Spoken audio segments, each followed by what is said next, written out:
Привет, друзья! С вами я, Елена Трибрат. Добро пожаловать на мой канал и новую серию интервью «Снимая титулы». Разговор с женщиной за пределами титулов, статусов, ролей и ожиданий. Здесь мы говорим с успешными, красивыми, умными женщинами, но снимаем все ярлыки и маски, чтобы увидеть их настоящую силу, внутренний стержень, ту опору, благодаря чему они стали тем, кем есть сегодня. И у меня сегодня в гостях особенная девушка, Руслана Александрова, миссис Греция, вице-мисс международного конкурса Mrs. European Nations, обладательница титула Face of the Year, девушка с обложки журнала Feminine Boss, конечно же, мама и жена, и замечательная, яркая женщина Руслана Александрова. Привет, Руслана. Здравствуй, Елена. Благодарю тебя за такое прекрасное представление. Я очень рада сегодня здесь быть. Должна сказать, что это мое первое интервью. Не судите строго. Я буду стараться быть максимально откровенной и полезной сегодня, чтобы каждая женщина почувствовала, что она тоже может быть той королевой в своей жизни, которой она является. Спасибо тебе большое, что пришла к нам. И сегодня мы поговорим о твоем пути, о взлетах, о падениях и о том, как сохранить женственность, уверенность и как сохранить себя. И да, вот моя программа называется «Снимая титулы», но их у тебя действительно много. И я начну как раз-таки с титулов, для того, чтобы оттолкнуться и элегантно, снимая каждый из них, обнажить твою душу и твою настоящую женскую суть. Хорошо, давай начнем с самого начала. Расскажи, как все началось, что подтолкнуло тебя участвовать в конкурсе красоты. Ох, это потрясающая история. Подтолкнуло меня мое желание вспомнить, кто я на самом деле. Так случилось, что после родов немножко у женщины бывают такие моменты, когда она полностью уходит в рутину, заботу о ребенке. У меня это было не тотально, у меня была помощь, это классно, но в какой-то момент я поняла, что я забыла, кто я на самом деле. И мне нужен был вот такой не знаю, пинок под зад. Вперед, Руслана, пора. Да, и это случилось. Моя подруга меня пригласила на ивент, который ты, Лена, устраивала с победительницами конкурса. И я на него пошла, хотя я вообще не знала, что это за ивент. Мне просто нужно было глоток свежего воздуха. И я пришла, так было красиво, я обожаю эстетические места, красивые люди, саксофон играет. Я поняла, что я в своем месте, мне здесь нравится. Наливают шампанское, прекрасно. И Лана, одна из победительниц, представляла свою программу «Женский магнетизм», да. И нам раздали журналы, и на обложках были королевы. И моя подруга мне задает вопрос: а почему ты не на обложке? Шутя, знаешь. Уже все исправила. Да. Это полгода назад было. Это полгода назад, и я на обложке, и это просто невероятно. В тот момент я даже не могла мечтать об этом на самом деле. И я шутя сказала, что я там буду. И вот спустя полгода я на обложке журнала, я участвую в конкурсе красоты. Это вообще невероятно. Я первая вице-мисс. Это действительно, знаешь, вдохновляет девчонок. Я думаю, это многим полезно услышать. Сама проходила через этот этап, да, когда ты мама, когда погружена в семью, в ребенка, и, конечно, хочется свою женственность не потерять, и наоборот ее раскрыть. Но у тебя были такой момент, да, когда понятно, что маленький ребенок, малышка совсем, да, там, еще 2 лет, да, ей не было на момент конкурса, как раз был на конкурсе 2 годика. И было ли желание все бросить, возможно, в какой-то момент, да, возможно, было сложно, не справлялась, или наоборот, все было идеально? Ты знаешь, это зависит от мотивации внутренней. Моя мотивация была вернуть себе внутренний архетип королевы, потому что он у каждой женщины есть, но его активировать нужно вот какое-то событие яркое, чтобы происходило в жизни. И я поняла, что вот этот конкурс мне поможет активировать вот этот архетип королевы внутри себя. У меня потрясающий партнер, которого я встретила в Греции, у меня муж грек. Благодаря ему я здесь и живу. Ну, мы создали семью, и я поняла, что этот партнер всегда меня поддержит. Конкурс красоты — это один из таких этапов важных в жизни женщины, которых ты реально видишь, твой партнер, он твой вообще, он как, насколько он тебя видит в этой роли королевы. Он меня настолько поддержал, что я вообще расслабилась, я так кайфовала от самой подготовки, от самого конкурса, что мне очень было легко на самом деле. Супер. Ну, Да. это здорово, когда партнер поддерживает, действительно помогает. Я думаю, это придает еще больше сил. И знаешь, у тебя такая картинка, получается, ты и победительница, и Face of the Year, мама, жена. Вот скажи, что для тебя значит успех? Отличается ли он от стандартных понятий вот, там, нашего успешного успеха? Что это вот для тебя такое? Благодарю тебя за вопрос, но для меня лично я определяю женский успех тем, что женщина сумела наладить все сферы жизни и сохранить себя в этих сферах жизни, потому что очень легко уйти в перекос. У меня такое было ранее, когда я строила бизнес и с головой туда ушла, и отношения мои, конечно, проседали. Сейчас мне удалось спустя много попыток выстроить гармоничные все сферы жизни. Да, я понимаю, что когда-то в какие-то моменты больше внимания забирает карьера, либо ребенок. Сейчас у меня фокус больше на семье, но тем не менее я себя сохраняю в других сферах жизни, и это действительно мне помогает. Вот держать внутренний баланс и оставаться счастливой женщиной. Это очень важно для меня. Целостной и счастливой женщиной. Когда ты понимаешь, что я реализовываю и свой внутренний потенциал, я реализовываю потенциал как мама, как жена, как подруга, и я чувствую свою проявленность в этом. Для меня это важно.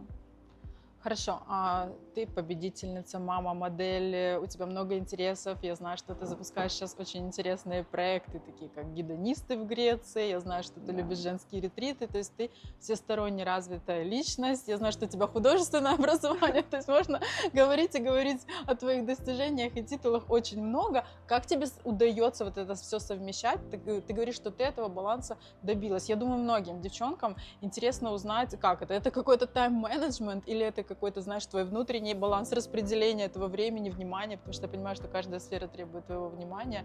Что это? Как ты это все совмещаешь? Это действительно трудно, но это возможно. И как я для себя выстроила эту систему?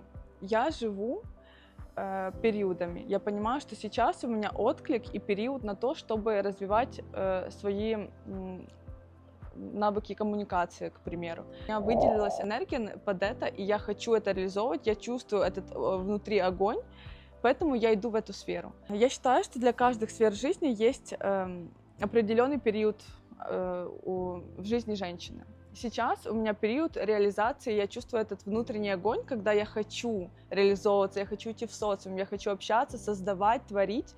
И я знаю, что когда мне нужно успокоиться, больше прийти в фокус себя, я иду в рисование, в свое искусство. Это для меня вид медитации, который остается со мной. Я закончила Академию искусств. Сейчас я профессионально не рисую, но я рисую для себя. И я знаю, что эта сфера в будущем будет более мной задействована. Я знаю, что там интерес у меня большой есть, но на данный момент я принимаю то, что сейчас я хочу делать. Поэтому всему свое время, и нужно очень уважать свой темп жизни, уважать свое время. Действительно, для всего есть свое время. Это важно чувствовать. Очень важный момент — научиться чувствовать, что сейчас, да, сейчас у тебя вот энергия такая огненная, как ты ее назвала, ты хочешь реализовывать. И ты знаешь, я такой момент вспомнила, когда ты говорила, ты подошла ко мне, мы были вместе на конкурсе Mrs. European Nations, я смотрела, как ты сияешь на сцене еще во время репетиции, и буквально там за несколько минут до начала конкурса ты подошла ко мне и спросила: Лена, подскажи мне, как лучше мне вот прическу сделать, таким образом или там другим образом? И, наверное, ты предполагала, что я думаю о том, как будет красивее, но я внутри себя, конечно, я не знала, выиграешь ты или нет, но я настолько верила в тебя и видела, что ты достойна победы, что я отвечала с точки зрения, я посмотрела, думаю, как корона будет лучше смотреться. Я говорю, делай так. Поэтому я, безусловно, чувствую этот твой вайб, этот твой огонь. Наверное, да, наверное, ты права, сейчас твой период сиять. Возможно, дальше будет период твоего какого-то наполнения, да, рисования или еще каких-то проектов. Но, наверное, сейчас самое время сиять. Соглашусь здесь с тобой. Благодарю. Ну хорошо, сейчас будем снимать твои роли и титулы, о них мы поговорили. Теперь мы знаем, да, все твои достижения, успехи, как ты к этому относишься. Но хочется узнать тебя глубже, да, понять вообще, как ты определяешь свою женственность. Женственная Руслана, кто это, какая она? Она разная, 100%, там есть много граней. И как только я приняла все свои грани, наверное, в тот момент я стала на самом деле чувствовать себя женственной и целостной женщиной. Потому что у каждой из нас есть разные стороны, вот даже разные архетипы той же королевы, матери, жены. И очень круто давать им всем место и принимать, видеть их внутри себя. Хорошо, как ты определяешь свою женственность, да. А вот что для тебя означает быть сильной по-женски? Да, вот женская сила для тебя это как? Это такой актуальный вопрос на сегодняшний день.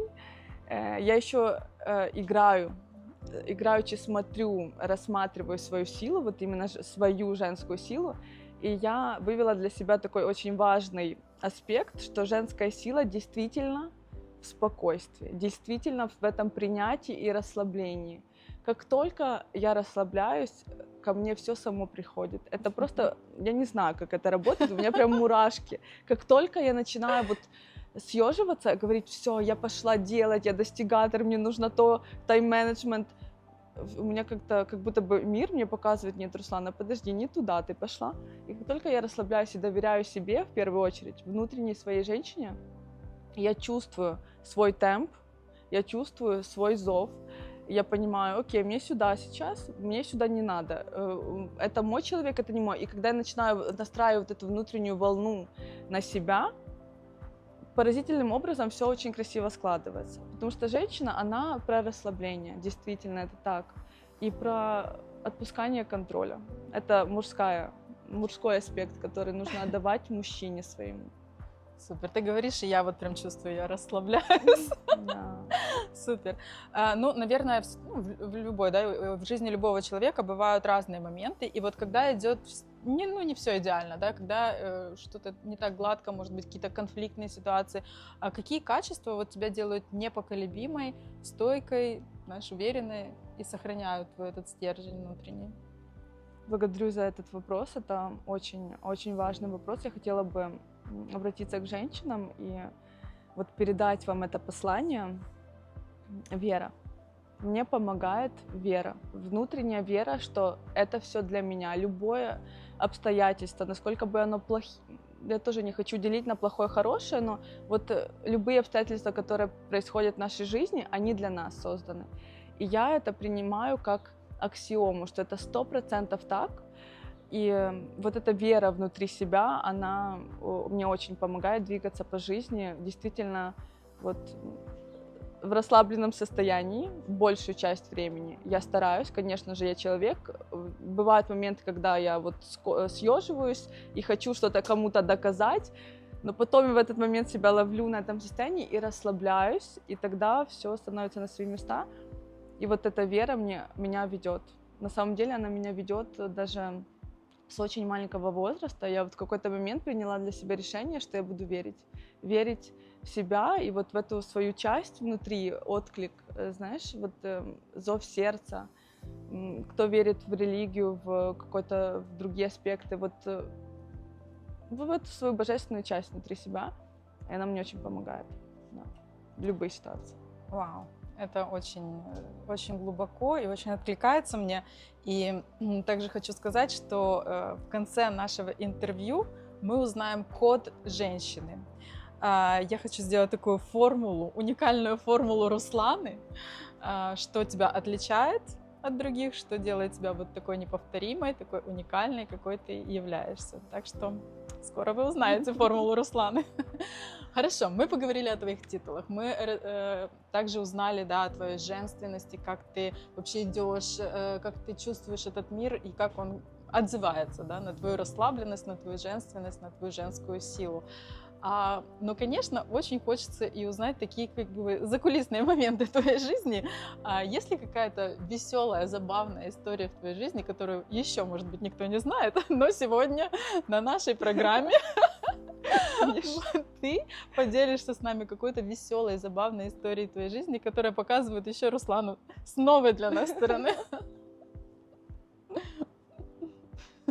Так уж и История, быть, видимо, я расскажу. веселая. Ну, так как...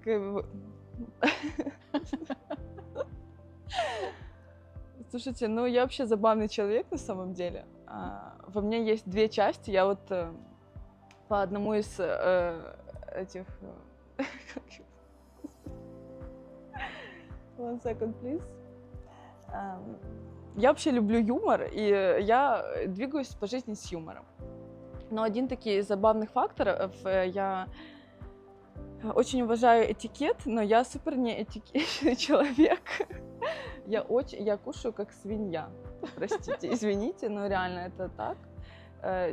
Конечно, не в местах столь подобных, но как бы вот со своим мужчиной он меня видел в разных ситуациях. Вообще мой мужчина реально вот со мной как бы... То есть вы кушали вместе, и вы до сих пор вместе?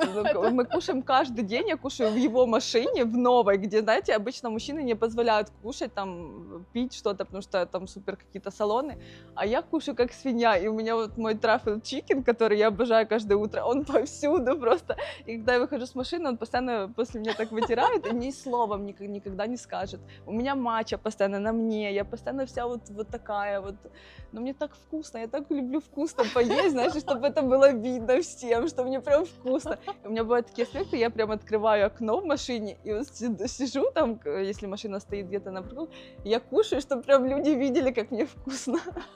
Моя такая... Класс, гедонистка. Это я люблю, да. Понимаю, я тебя понимаю. Я не буду рассказывать свою веселую историю, потому что сегодня твое интервью. Но поверь мне, я тоже люблю вкусно поесть. Хорошо, а есть ли у тебя какая-то такая странная привычка, какая-то особенность, может быть, маленькая, которую тоже мы не знаем, но которой бы ты могла с нами поделиться?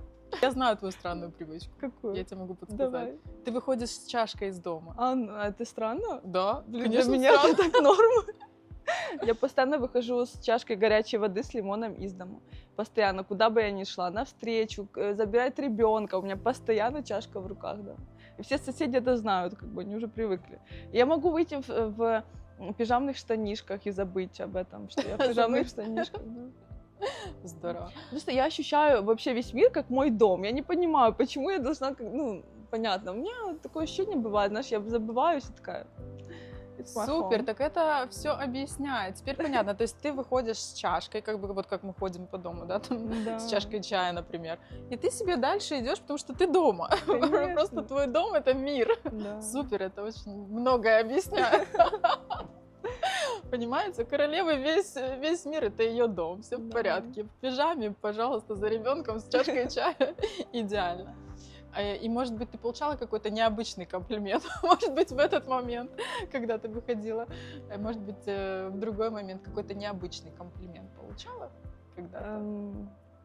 Честно, не вспомню сейчас, которые самые прям необычные, но обычно люди очень удивляются тому, как я выгляжу и какая я на самом деле. Они считают, что я более стервозная. Но сейчас у меня более после родов у меня внешность стала более мягкой. Это какой-то парадокс, я не знаю, возможно, у всех женщин так. У меня черты лица стали более мягче, такие округлые. А раньше я выглядела реально как стервозная женщина, хотя я внутри всегда была мягкая. Я очень добрый человек. Но обычно люди вот сначала от меня так шугались, а потом... Когда меня узнавали ближе, они такие: господи, ты вообще не стерва, оказывается. Поэтому, да, такие. То есть ты получила комплимент, Руслана, а ты вовсе и не стерва. Да, ну что-то они такое? обычно, да. Ну, это, я принимала раньше это как комплимент, на самом деле. Вот до родов я считала, что женщина, которую так видят, она что-то поняла в жизни. А потом я поняла, что она ничего не поняла.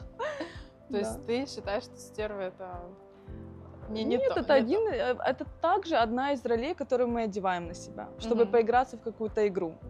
Знаешь, но когда женщина из своей истины, она реально поняла, она познакомилась с собой, она поняла, кто она есть, ей не нужны никакие роли. Она может поиграться, потому что мы все в игре, она может одеть, там, поиграться, пофлиртовать с жизнью, с людьми. Но вот когда она в своем центре, она в своей ценности, ей не нужны какие-то роли на самом деле. Вот в повседневной жизни даже, как я это вижу. Супер, это мудро. Это сильно быть, оставаться собой Да. и быть гармоничной во взаимодействии ежедневном. Это, знаешь, это сильно, потому что я понимаю, что многие люди играют как раз-таки роли и забывают свою истинную суть. Да. Ну хорошо, сейчас у нас код женщины, это блиц. Я буду тебе задавать Окей. вопросы, благодаря которым мы сделаем формулу твоей уникальности. Окей? Итак, если Я твоя сила — это одно слово, что это будет? Мое слово — это вера. Вера. Если твоя уверенность — это предмет или символ, что бы это было? Может ли это быть тело? Тело. Для меня это тело. Мгм. Какое качество тебя спасало в самые сложные моменты? У меня опять же это про веру, но я бы также сказала, что это в тяжелые моменты. Давай доверие. Пусть будет доверие. Доверие к себе или доверие к миру, доверие партнеру, доверие что? Ну, это тоже такой аспект. Если вообще идти прям в глубокий какой-то слой, это я и это и есть мир. Поэтому к себе это доверие к миру, к себе, ко всему, что происходит. Супер. А за что тебя любят, даже когда ты неудобная или строгая, в общем, не милашечка? Я могу сказать с точки зрения своего мужа, потому что он мне буквально вчера ночью это сказал. Я люблю тебя за твои, за мой вспыльчивый характер, за то, что я вот такой фаер просто, я спичка, да, я такой момент. Хорошо. Если собрать тебя в 3 слова, какой твой код женщины? 3. 1, 2, 3. Расслабление, тело и мышление. Итак, Руслана, снимая титулы, мы видим тебя настоящую, и твой код женщины, да, это вера, это тело, это быть спонтанной и быть собой, быть в доверии к миру, Да. и это твой способ мышления, и то, как ты взаимодействуешь, да, гармонично в этом мире. Отлично. Я думаю, получилось очень приятное интервью. Мне было очень интересно узнать твои какие-то секретики, узнать и о твоих достижениях, которые действительно очень весомые, значимые для каждой из нас. У тебя растет дочка, и ты являешься замечательным примером для нее. Но также, конечно, для меня очень интересно было узнать тебя за пределами всех ролей, масок и титулов. Как ты чувствуешь этот мир, как ты с ним взаимодействуешь, кто ты есть на самом деле. Спасибо тебе большое. Друзья, спасибо вам за внимание. Подписывайтесь на канал, чтобы не пропустить новые истории прекрасных, очаровательных девушек в серии «Снимая титулы». Дорогие женщины, благодарю вас за просмотр этого видео. Я хочу вам пожелать самого честного контакта с собой и как можно чаще ходите в спа. Пока-пока.